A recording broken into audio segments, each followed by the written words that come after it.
In this video, I just want to show you quickly of when to use calculus formula and equation. In what situation will you be use some specific calculus equation and formula? So I created a table of strategy that you could maybe check. So if the problem would ask for a rate of change, a slope, or instantaneous velocity, then you are differentiating. Then you have to look at the function structure. So here are some situations and what rule you need to apply.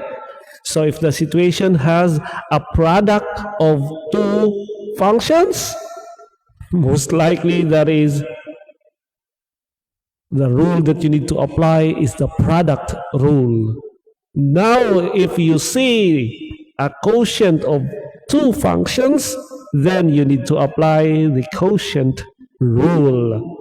Now, if the function is inside another function, chain rule, that's easy, right?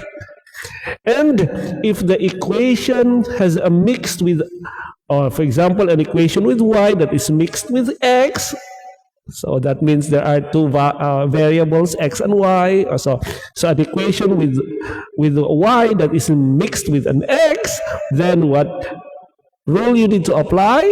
The rule is the implicit differentiation. Remember the differentiation, right? So if the problem asks for a rate of change, the slope, and instantaneous velocity, then it is differentiation. You are differentiating. And you need to know exactly what rule you need to apply.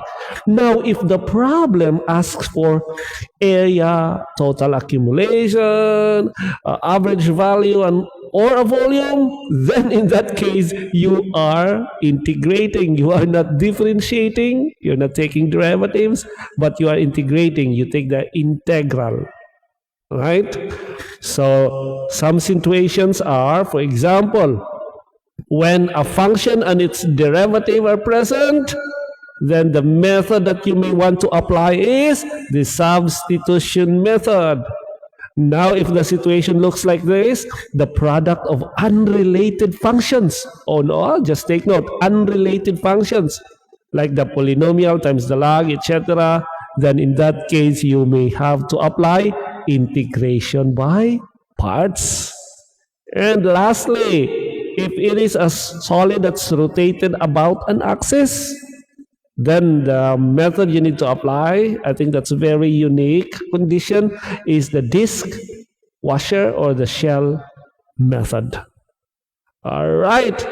So I want you to memorize the basic formulas and functions, right? Especially for those easy ones, because they are the building blocks. So every time you see, for example, an exponential, logarithmic, or trigonometric function in a problem, these specific derivatives and antiderivatives, those basic formulas and functions that you have to memorize, they will be the foundation of your solution.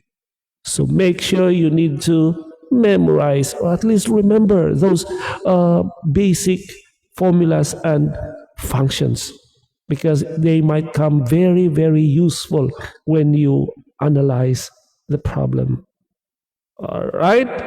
So I think that would be it. So again, if you have questions, just leave comments below. All right. Thank you so much for watching, and hope to see you again next time.